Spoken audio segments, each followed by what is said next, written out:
नमस्कार। आप में से कई लोग सोच रहे होंगे कि टीटू बहुत दिनों बाद दिख रहा है। घर बैठा था, घर बैठे बैठे देश के हालात समझने की कोशिश कर रहा था। एक टाइम था जब न्यूज़ खोलो तो न्यूज़ में तरह तरह की खबरें सुनने को मिलती थी। इससे शादी हो गई, इसने इसको कुछ बोल दिया, फलाना फिल्म बैन हो गई, रोहित शर्मा ने फिर शतक बनाया, गरीब भूखा मर। नहीं, गरीब की बातें नहीं होती। खैर, 1918 में एक बहुत बड़ी महामारी आई थी। वे तब टिकटॉक कहाँ था। इस महामारी का नाम था स्पेनिश फ्लू। ये स्पेनिश फ्लू 1 साल तक चला था और इसकी चपेट में 5 करोड़ से ज्यादा लोग आए थे। उससे पहले और उसके बाद इंसानों ने ऐसी कई महामारी देखी, लेकिन सबसे ज्यादा नुकसान उन्हीं का हुआ है जो बहुत ईमानदारी से, बहुत मेहनत से, बहुत कम पैसों के लिए हमारी मुश्किलें आसान करते हैं, इतना संघर्ष करते हैं लेकिन चुपचाप। लाखों में है एक मोती, इसकी है मूंछ मोटी, दिल है करोड़ों की। बैठ जाइए, सबको मदद करने का मौका मिलेगा। शाबाश शाबाश। एलईडी चाय सब मैं बबलैंडी के। बेटा बहुत हो गया, इंट्रो है गजल नहीं, चल बे बंद कर, क्या कर। हमारे सर पर छत है, सीलिंग पर एसी है, पंखा है, फ्रिज में ठंडा पानी है, वो अवन में घूमती हुई प्लेट में गरम गरम खाना है। इसका मतलब ये नहीं है कि पूरी दुनिया मजे में है। एक मिडिल क्लास आदमी अपनी पूरी जिंदगी किस्तों में निकाल देता है। घर से लेकर वॉशिंग मशीन तक सब कुछ किस्तों पे खरीदता है। लॉकडाउन के बाद ना जाने कितनी नौकरियां गई। मैंने एक ऐसे ही कपल से बात करी।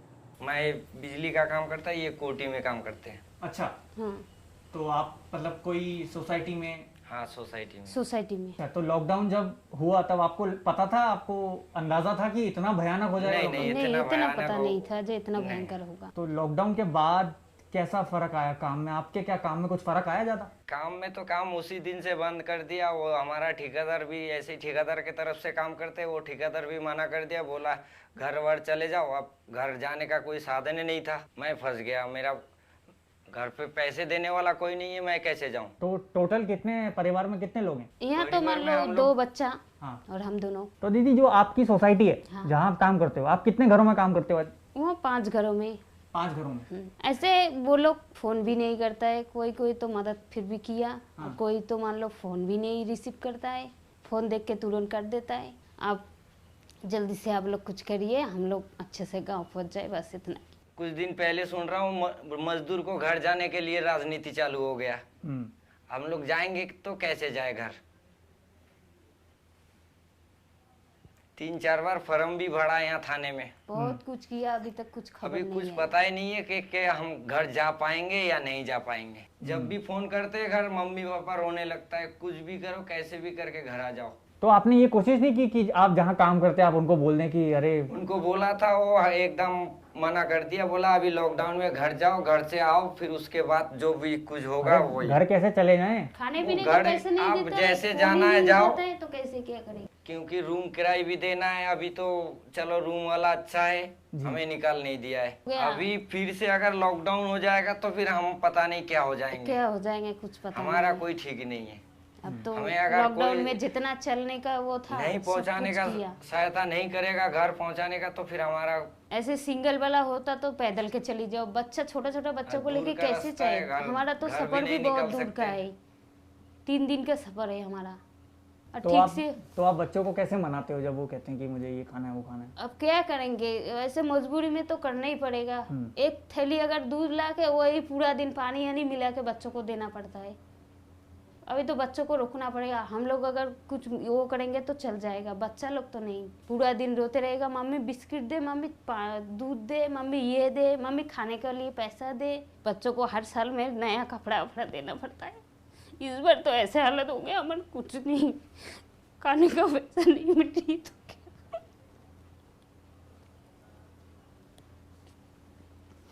क्या करेंगे इस बार? चलो भगवान का दुआ करेंगे जल्दी जल्दी ये बीमारी खत्म हो जाए और हम लोग आराम से घर पहुंच जाए, बस इतना ही दुआ है। आप लोग कुछ हेल्प करो। मेरा आप लोगों को ये बताने का मकसद सिर्फ इतना है कि कैसे हम जैसे लोगों में भी बहुत ताकत होती है। हमारे आसपास जितने भी लोग हैं, जैसे अखबार वाले, इस्त्री वाले, सब्जी वाले, दूध वाले, बर्तन मांजने वाली दीदी, सबकी कम से कम हफ्ते में 1 बार तो फोन करके खबर पूछ लें। अब अगली फसल है, नेक्स्ट मक्का बो रहे हैं, ज्वार बो रहे हैं, बिना दवाई के चल नहीं रही हैं। और दवाई के प्राइस बहुत महंगे हैं अब उसको लाएं कहाँ से? जब तक अनाज उसका नहीं बिकेगा किसान का, तो लाएगा कहाँ से?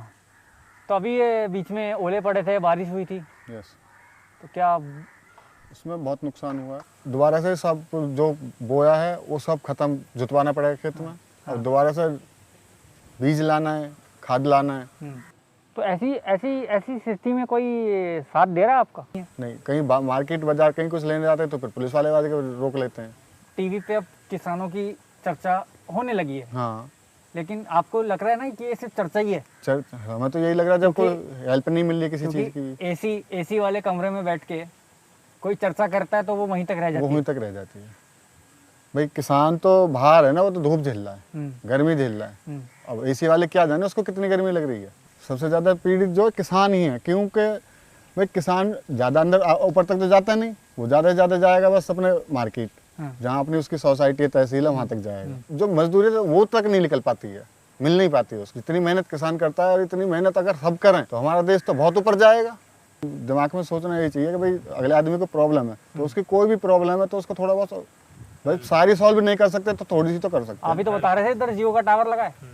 अब जियो का टावर लगा है तो टावर किस लिए होता है? फोन मिलाने के लिए होता है, हाँ, बस ये- इंटरनेट के लिए होता है। फोन करके खबर पूछो हाँ। कि कैसा चल रहा है, क्या दुख, कोई दिक्कत है, कुछ है तो बताओ हमें। हाँ, बस बस, सब अपने में लगे हैं, अपने जीवन में, किसी को कोई परवाह नहीं है। कोई परवाह नहीं, यही सिस्टम। आजकल इंटरनेट एक ऐसी जगह बन चुकी है जहाँ पे नफरत बहुत आसानी से दिख जाती है। हम लोग एक दूसरे को दुख पहुंचाने से पहले एक बार भी नहीं सोचते।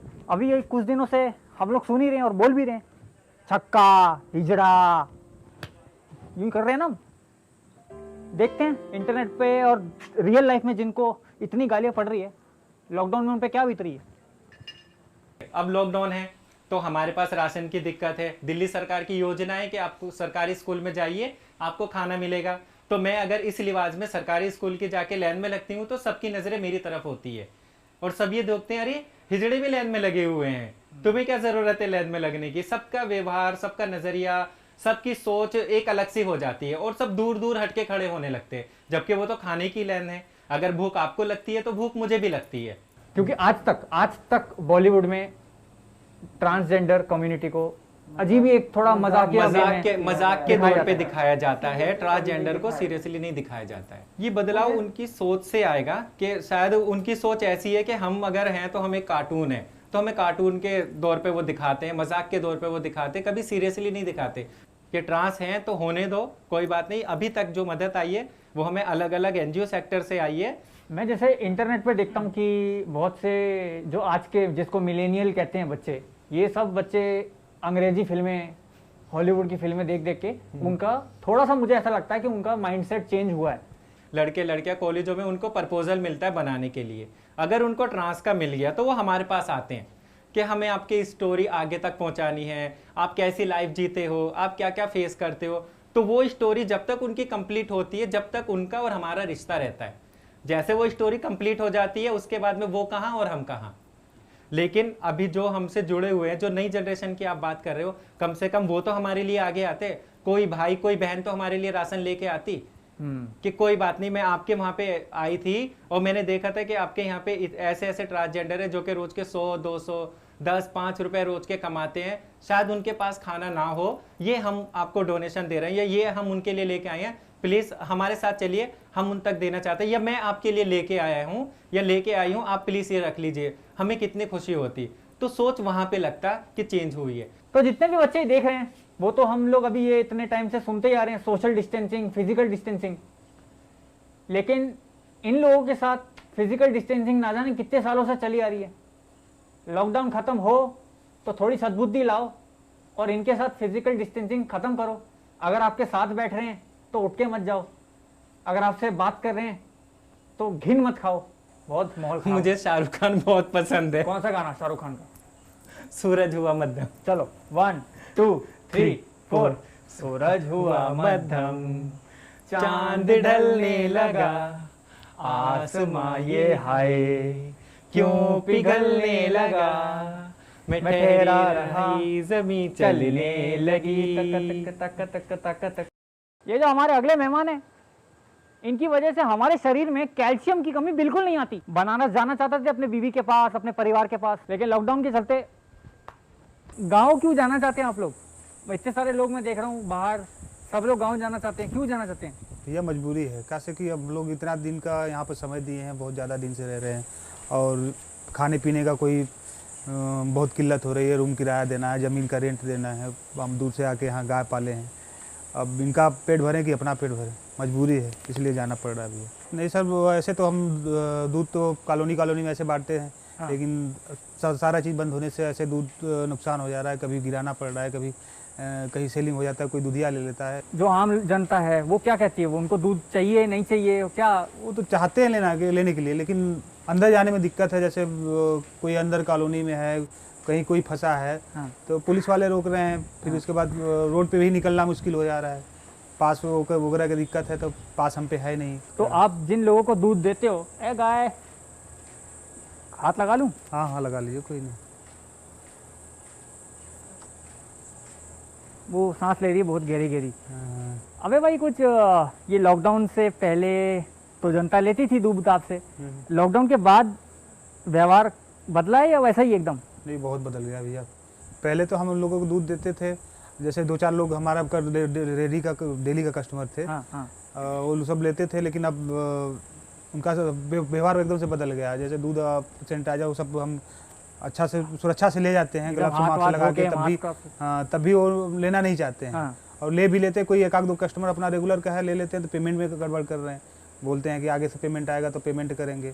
तो जिन लोगों को आप दूध देने जाते हैं, जिन लोगों को डिलीवरी करते हैं दूध, वो आपकी खबर पूछते हैं या आप नहीं पूछते? कोई नहीं, खबर तो कोई नहीं पूछता भैया। आप अपना ही सब सुनाते आप हम लोगों को। कोई खाली हाथ आए थे, हम खाली हाथ जाएंगे, खाली हाथ जाएंगे, बस प्यार के 2 गीत जेल में लाएंगे। अगर तुम्हारे हाथ में शक्ति होती कोरोना से लड़ने की, तो तुम सबसे पहले क्या करते इस बीमारी को देश से भगाने के लिए? कोरोना के लिए तो वैक्सीन हमारे हाथ में शक्ति होती तो लोगों में ऐसे वहम टाइप का या जो कुछ है कि गाय में कोरोना भी है, पशुओं में गाय को कोरोना हो गया। हाँ, ऐसा भी उनमें वहम है। तो इससे वो सब पैकेट का ही पसंद कर रहे हैं, खुला हुआ दूध अपना गाय का ऐसे लेने में आनाकानी कर रहे हैं। गोलू भाई, कुछ बोलोगे? तुम मुस्कुरा दिए, वही बहुत हो गया मेरे लिए। इन सब के बीच कुछ ऐसे भी लोग हैं जो बिना फल की चिंता किए दूसरों की मदद करते हैं दिन रात। इन्होंने पिछले 60 दिनों में लगातार रोज दिन रात लोगों को सड़कों पे खाना दिया है, उनकी झुग्गी झोपड़ियों में जाके उनको खाना दिया है। मेरे साथ हैं हरतीरथ। तो बेसिकली पिछले 60 दिनों से, जब से जनता कर्फ्यू अनाउंस हुआ, हम तब से लोगों को खाना पहुंचा रहे हैं।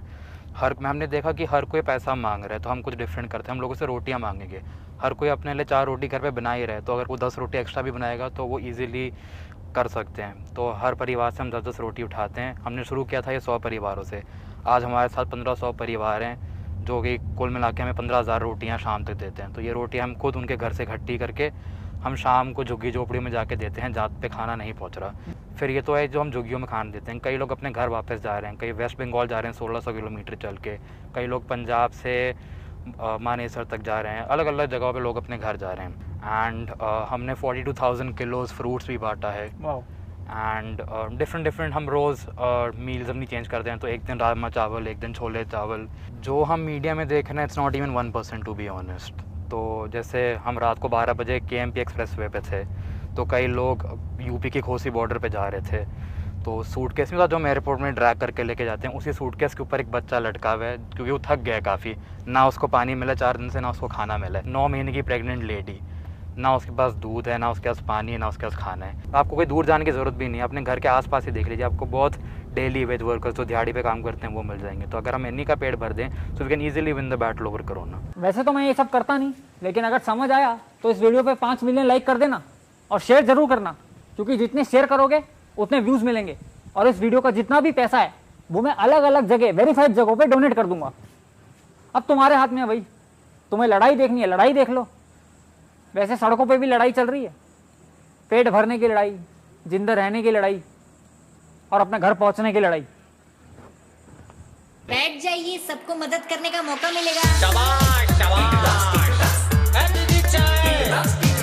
सुन भाई बगलैंडी के। बेटा बहुत हो गया, इंट्रो है, गजल नहीं। चल बे बंद कर, क्या कर।